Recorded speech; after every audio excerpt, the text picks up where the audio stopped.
saya juga punya strategi. Jangan salahkan kalau nanti kami tidak selalu hadir di dalam persidangan. Kami akan bahasa Jawanya ngangsu kawruh kepada Pak Jokowi, ya kan? Kalau dia tidak pernah datang, nanti masyarakat juga jangan mencari-cari saya. Saya juga akan seperti Pak Jokowi, tidak datang. Mungkin saya lagi nguji mahasiswa S2.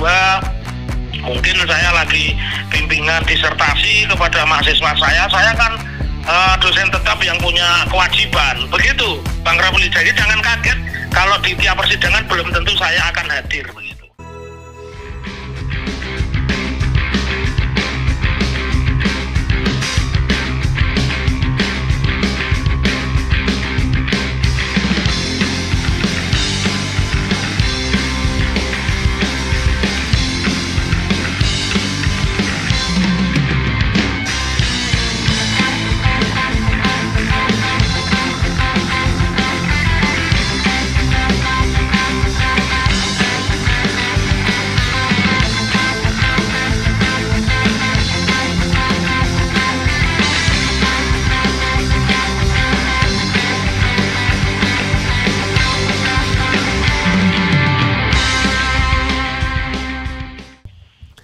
Assalamualaikum warahmatullahi wabarakatuh. Waalaikumsalam warahmatullahi wabarakatuh. Pak Taufik. Ya lebih jernih ya. Cuman suaranya Bang Rafli kok kecil ya. Suara Bang Rafli kecil. Oh ya. Besar suaranya. Gimana? Oke. Kalau ya.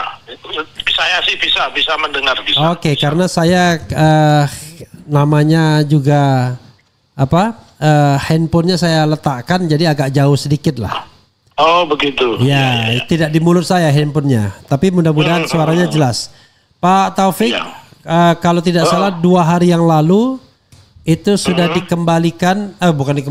diserahkan ijazah yang sedang diburu Pak Taufik ke Bareskrim Mabes Polri. Sementara Pak Taufik memburu itu di Pengadilan Negeri Surakarta dalam judul gugatan perbuatan melawan hukum. Apa yang Pak Taufik ingin sampaikan? Atau Pak Taufik menangkap konspirasi atau skenario apa dengan penyerahan atau penyitaan itu? Nggak tahu istilahnya. Tolong diluruskan dulu soal istilah. Silakan. Iya.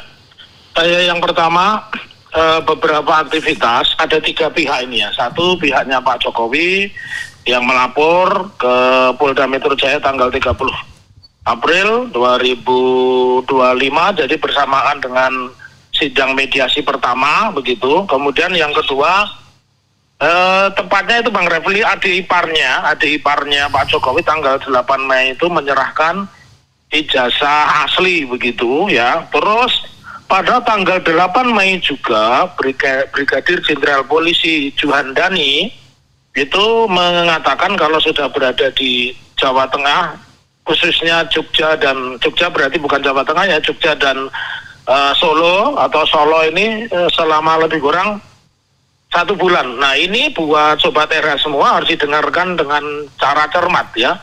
Mendengarnya cara cermat, jadi bukan mendengarnya ala Pak Mahfud MD yang merasa paling pintar begitu ya. Nah kenapa? Silakan. Saya meluruskan dulu, semua media televisi itu memuat, bahkan juga Kompas TV mengatakan tanggal 30 April 2025 Pak Jokowi datang dengan ditemani beberapa pengacara. Yang saya lihat di situ adalah ada Yaakob Hasibuan, kemudian ada menantunya Pak Utuh Hasibuan, dan juga ada kawan saya di situ Rifai Kusuma Negara.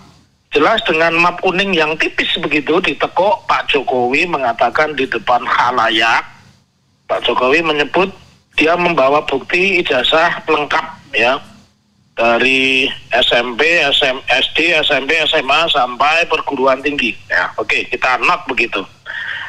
Yang pertama, kejanggalan pertama, kalau benar itu ijazah, kenapa begitu tipis ya? Karena semua orang yang memiliki ijazah itu kan fungsinya 3 ya. Ijazah itu sebagai tanda lulus, kemudian syarat untuk mencari pekerjaan, yang ketiga itu menandakan seseorang pernah berprestasi ya. Itu pasti sangat dihormati. Ijazah semua ijazah saya dari SD, SMP sampai PDIH semua saya laminating begitu. Itu yang pertama. Kemudian kejanggalan yang keduanya, kenapa pertanyaan sebanyak 32 itu hanya diselesaikan 2 jam? Kalau kita sebagai advokat, sebagai lawyers, itu rata-rata pertanyaan 32 itu butuh jawaban sekitar 4 sampai 5 jam begitu. Ini cukup 2 jam.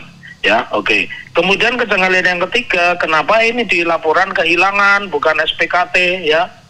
Bukan di tempat di mana seseorang mengadukan bahwa ada kejadian pidana yang menyebabkan dia dirugikan. Itu bukan di situ, itu yang saya sampaikan. Kejanggalan ada 3 kejanggalan itu. Kejanggalan ijazahnya dilipat, kejanggalan pertanyaan itu di 32 hanya diselesaikan 2 jam, dan kejanggalan yang ketiga itu tidak di SPKP, ya, tapi di unit pelayanan kehilangan. Oke ya. Lalu yang berikutnya, adiknya tanggal 8 Mei, karena beritanya 9 Mei, berarti itu penyerahannya 8 Mei, mengatakan bahwa sudah menyerahkan ijazah asli, ya. Nah, kemudian yang ketiga, pada tanggal 8 Mei juga Brigadir Jenderal Polisi Juhandani itu dari Puslapor, Pusat Laboratorium Forensik Mabes Polri, mengatakan sudah berada di sekitar Surakarta atau Solo dan Jogja itu 1 bulan. Nah, ini kan sesuatu yang harus dipertanyakan nih, yang ketiga ini. Ini bukan sesuatu yang kebetulan. Bukankah Pak Jokowi itu membuat pengaduan atau laporan itu baru tanggal, tepatnya pengaduan ya, kalau pencemaran nama baik itu pengaduan itu tanggal 30 April, tetapi kenapa Pak polisinya itu sudah berada 1 bulan? Sepertinya kan mengantisipasi terhadap proses gugatan kami, begitu loh. Kalau sudah berada 1 bulan, karena kami mendaftarkan perkara 14 April, keluar pengumuman sidang itu tanggal 30 April. Ini kan bukan sebuah kebetulan, sesuatu yang sudah dirancang. Lalu tiba-tiba Pak Brigjen Polisi Juhandani juga mengatakan 90% pemeriksaan sudah selesai, ya, nanti yang 10% ini menunggu hasil laboratorium forensik. Maka menjadi sebuah maaf Pak Taufik, Pak Juhandani Raharjo Puro ini adalah Dirtipidum Bareskrim, Direktur Tindak Pidana Umum. Ya.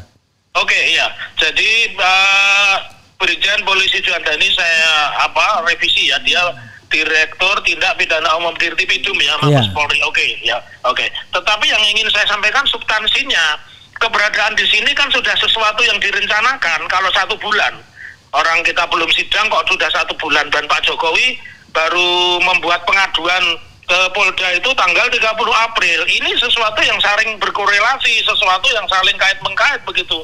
Apa fungsi keberadaan Direktur Tindak Pidana Umum Brigjen Polisi Juhandani di Solo dan di Jogja? Saya khawatir ini mencocok-cocokkan ijazah begitu. Ini kan sesuatu yang patut dipertanyakan. Lalu terkait dengan kami, bukankah gugatan kami itu gugatan onrechtmatig gedat bahasa Belandanya, atau kalau di dalam bahasa Indonesianya perbuatan melawan hukum, kejanggalan-kejanggalan kami, kemaskulan kami, dan mungkin bukan hanya kami, karena kasus ini sudah muncul lama, 2018, 2022, baik kepada Roy Suryo maupun kepada Gus Nur dan Bambang Tri.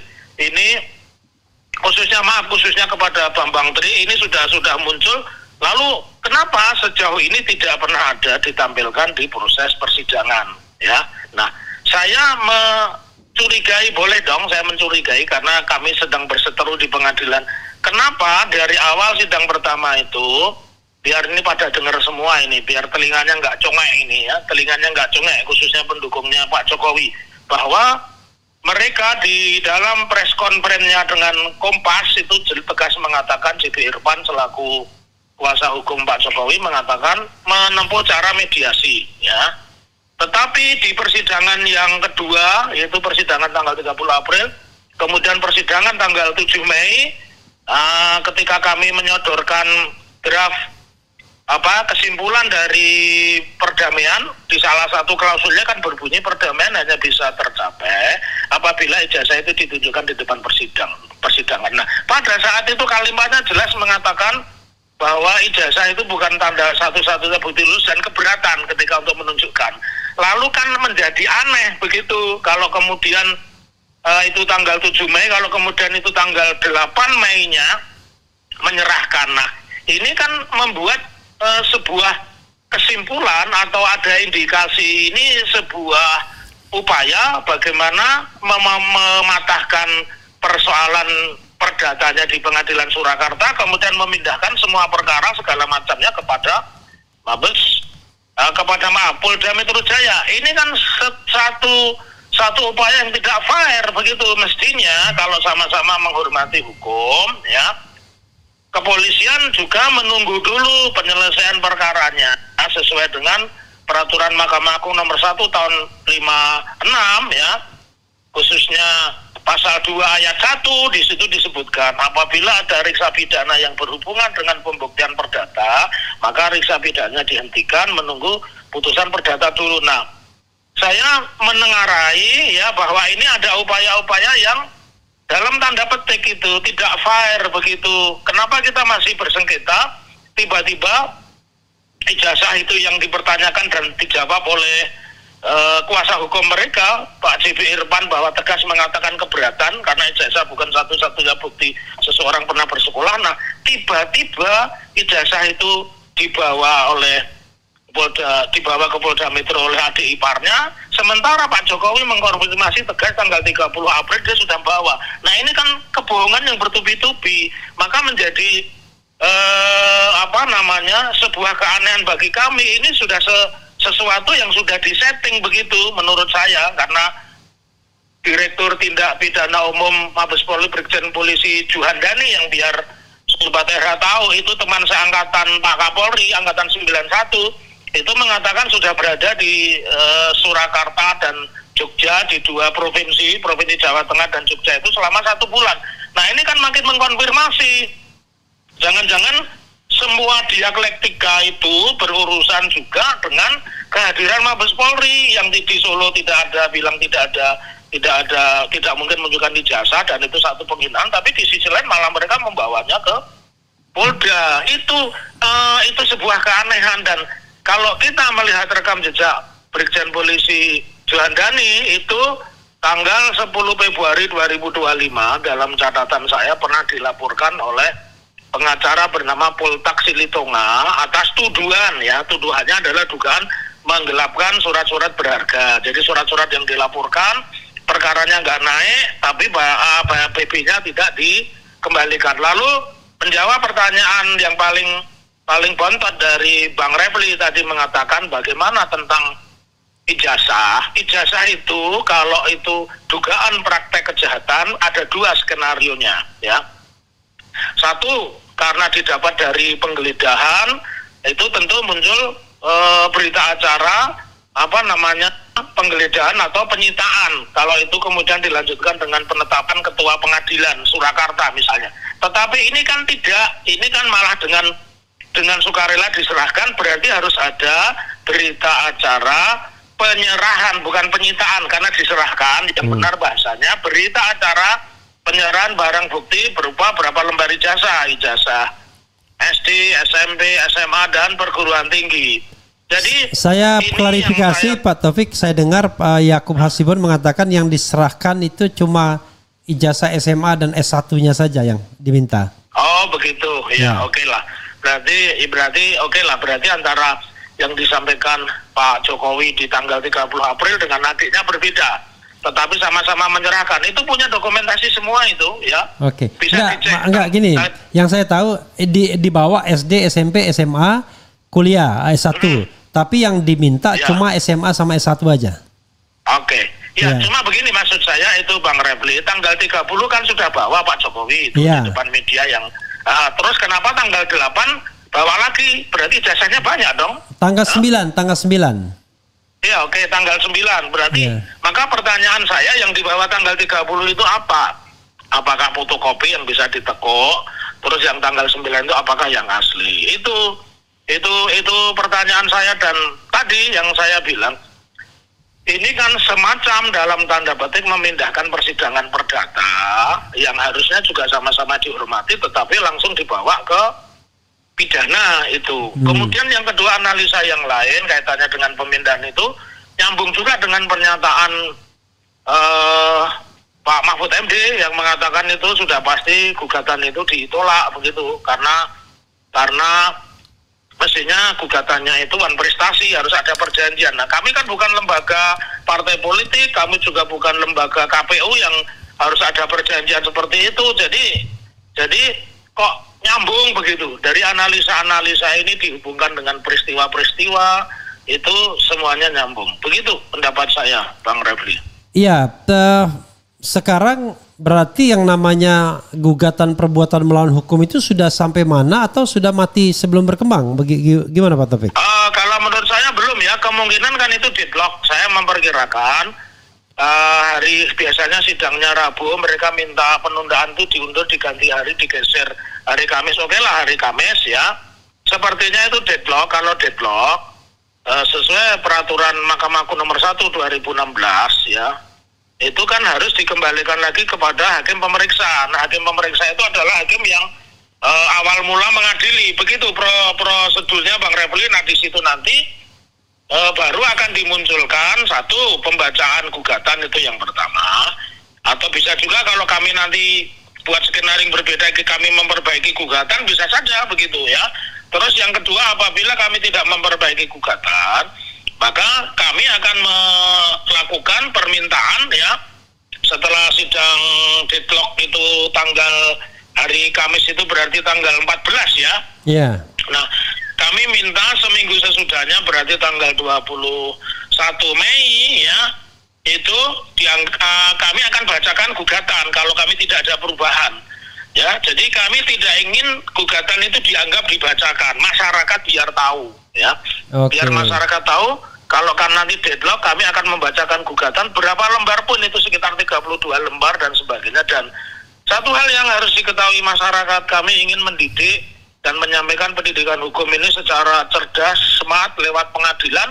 Maka kami juga akan undang pihak ketiga. Lembaga negara yang kami undang pihak ketiga adalah Komisi Yudisial ya, Divisi Pemantauan Perilaku Hakim. Nanti kita akan undang itu. Kami akan bersurat itu. Hari ini kami mau rapat itu Bang Refli. Kita mau rapat, mau membahas itu tentang mengundang pihak ketiga supaya memantau waktu demi waktu, tahap demi tahap, acara demi acara persidangan gugatan perbuatan melawan hukum atas dugaan penggunaan ijazah palsu saat mencalonkan sebagai Wali Kota Surakarta. Begitu Bang Refli. Pak Taufik, ada Perma nomor 1 1956 atau 59 ya? 56. Iya, 56, yang mengatakan bahwa kalau ada kasus perdata dan kasus pidana yang berjalan beriringan seperti ini, maka diselesaikan dulu perdatanya, karena siapa tahu ada hak-hak keperdataan yang harus diperjelas. Tapi yang terkesan adalah polisi di Bareskrim jalan, di Polda jalan, kemudian bahkan Pak Jokowi seolah-olah menghindari yang pengadilan ini, padahal pengadilan ini sudah berproses. Kita tahu bahwa pengadilan ini kan harusnya jauh lebih dihormati dibandingkan proses di pihak kepolisian. Silakan Pak Taufik. Iya, persis ya.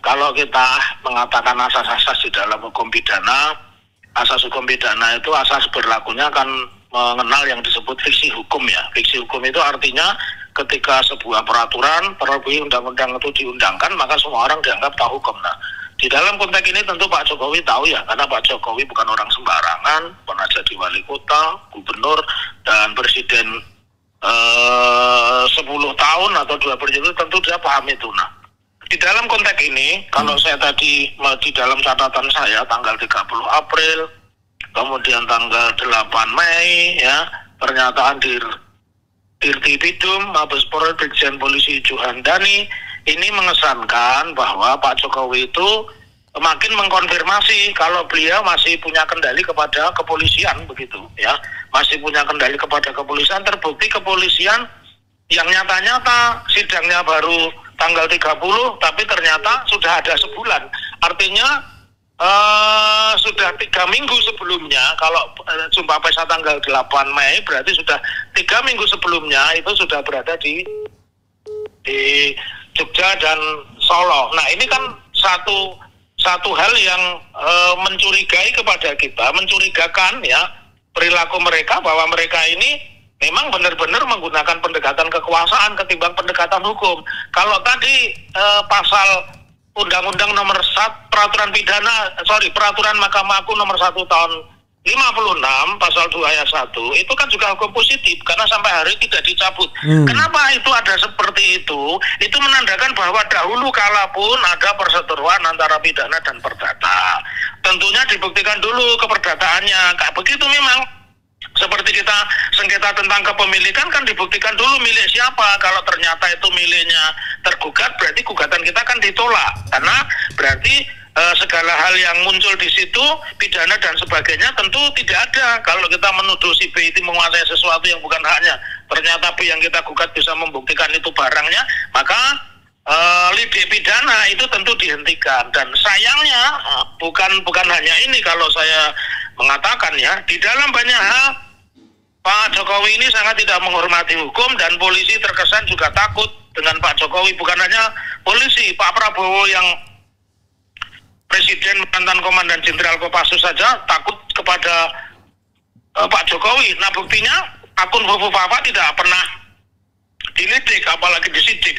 Begitu juga Ulin Niam Usron yang menggambar Pak Prabowo dengan kumis seperti ala Hitler begitu, itu juga tidak diperiksa apalagi tersangkakan. Maka saya mengatakan tidak ada alternatif lain, perkara ini harus dikembangkan di pengadilan negeri manapun. Dan saya bersyukur sudah ada satu gugatan lagi di pengadilan Sleman sama, tapi di lokasinya, lokusnya di pengadilan negeri Sleman. Kami pun juga akan mengadukan hal serupa tentang traktor di pengadilan Ponorogo dan kemungkinan juga di Surabaya atau Madura tentang janji-janji.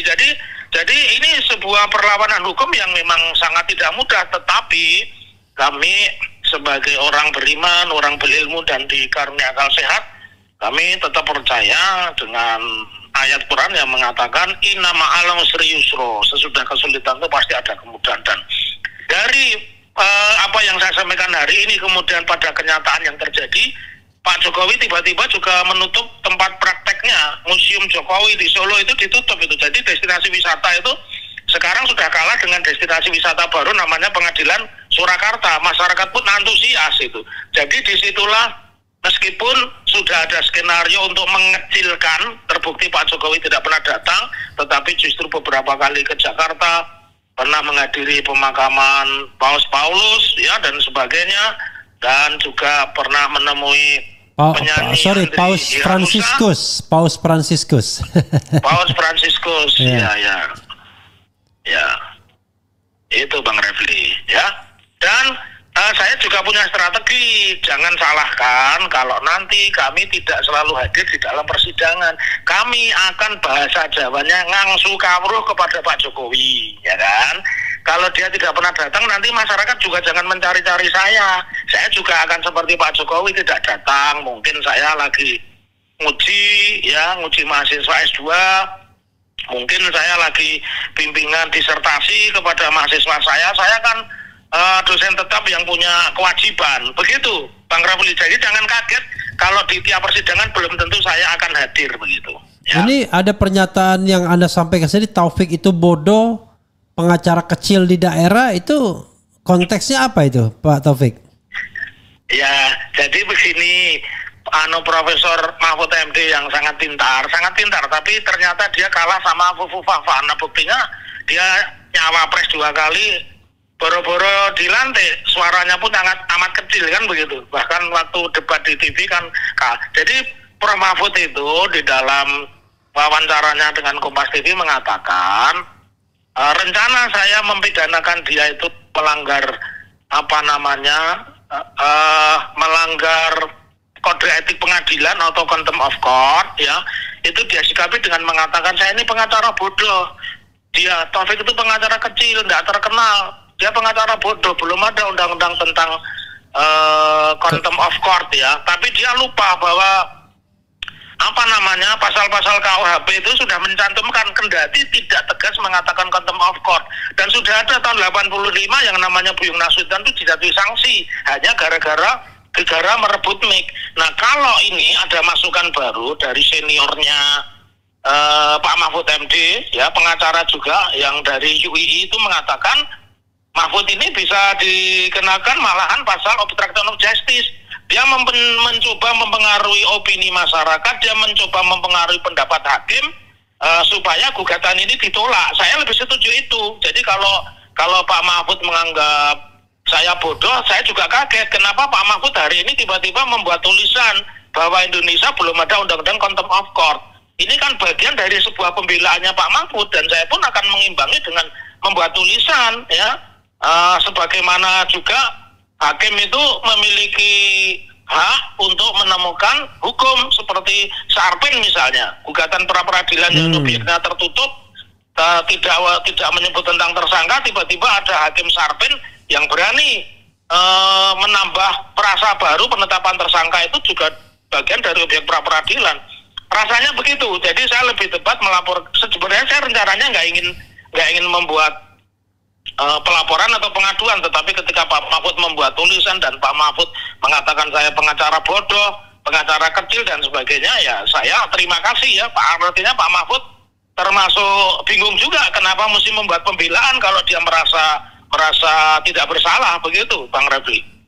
Oke, kita kembali kepada kasus ijazah palsu ini ya, yang kelihatannya kelihatannya ujungnya adalah di Solo barangkali dinyatakan tidak dapat diterima, kemudian Bareskrim itu tidak ditindaklanjuti, kan begitu?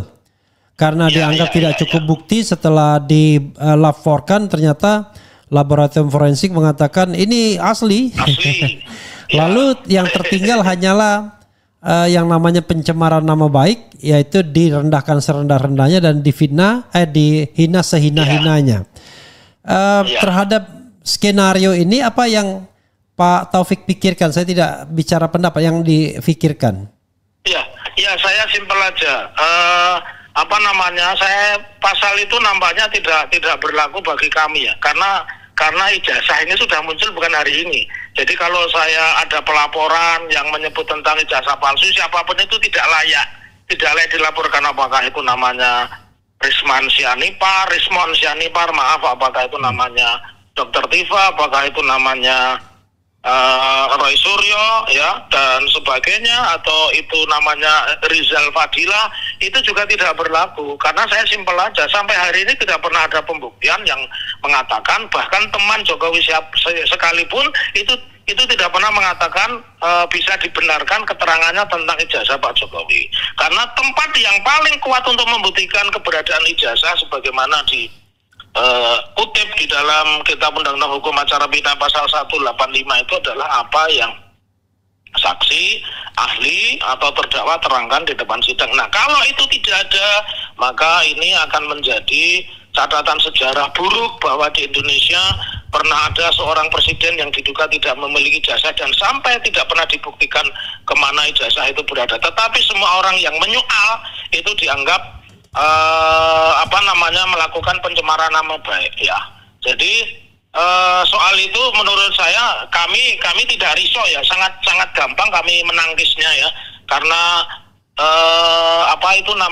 kami pernah dilaporkan di Depok, sebelumnya di Banten dan sebagainya. Tapi mungkin kan susah, masa orang menggugat dianggap menyebarkan nama baik, kan nanti orang yang disuruh pergi karena rumahnya dieksekusi, kemudian mengajukan gugatan kena pencemaran nama baik semua begitu. Jadi sebagai seorang ahli pidana, saya hanya menginginkan pembuktian yang paling kuat sebagaimana yang kita sepakati Kitab Undang-Undang Hukum Acara Pidana pasal 185 itu apa yang disampaikan seorang saksi, seorang ahli, seorang terdakwa di depan persidangan. Dan menurut saya itu tidak akan terjadi. Tetapi apakah saya putus asa? No. Saya tidak akan pernah putus asa dan saya akan lakukan mungkin menyusun gugatan baru atau mungkin juga kita melakukan banding, dan siapa tahu ada blessing in disguise bahwa hakim itu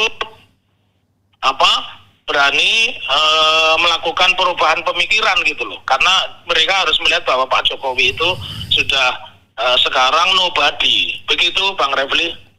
Oke Pak Taufik, satu soal terakhir ya, bahwa yang Jakarta ini sudah memutuskan akan menghadiri undangan klarifikasi yang diminta oleh Polda Metro Jaya terhadap laporan atau pengaduan Pak Jokowi. Jadi hari Rabu itu Rizal Fadila dengan Bu Kurnia Tri Royani, kemudian Kamisnya Dr. Tifa dengan Roy Suryo. Pertanyaannya adalah tajuknya itu undangan klarifikasi. Itu apa memang ada seperti itu? Karena ada banyak yang protes, nggak ada KUHP undangan klarifikasi. Statusnya harus jelas. Mereka ini sebagai apa? Nah, menurut Pak Taufik bagaimana?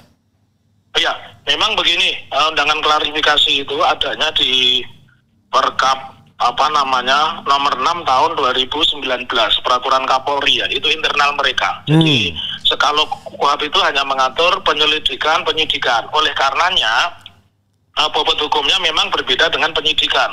Kalau penyidikan kan pasal 112, seseorang yang tidak hadir bisa dipanggil kedua kalinya dan dihadirkan dengan paksa begitu. Dengan paksa tidak harus ditangkap atau ditahan, ya, tapi dijemput begitulah. Nah, kalau menurut saya ini saya sebagai seorang pemerhati pidana, ya, kalau agak keren dikit saya seorang ahli pidana, saya mengatakan silahkan datang di proses klarifikasi penyidikan itu, klarifikasi, tetapi nasihat saya satu, silahkan diperiksa menyangkut ini saja 3 hal. 1, nama, identitas, kemudian tempat kelahiran dan pekerjaan saja. Sebaiknya tentang substansi sampaikan bahwa kalau soal klarifikasi jelas tidaknya, ya lebih bagus ditanyakan kepada Pak Jokowi atau ditanyakan kepada Mabes Polri kenapa Fufu Fafa dan Ulin Yamusron itu tidak pernah diperiksa, tidak pernah diklarifikasi, apalagi dijadikan tersangka. Itu nasihat saya. Jadi jangan menyentuh substansi, ya, jangan menyentuh substansi. Dan ini sudah pernah dilakukan oleh orang-orang yang menurut saya sangat hebat, walaupun tidak mengerti hukum, tapi mereka pintar. Siapa? Sri Bintang Pamungkas. Ya.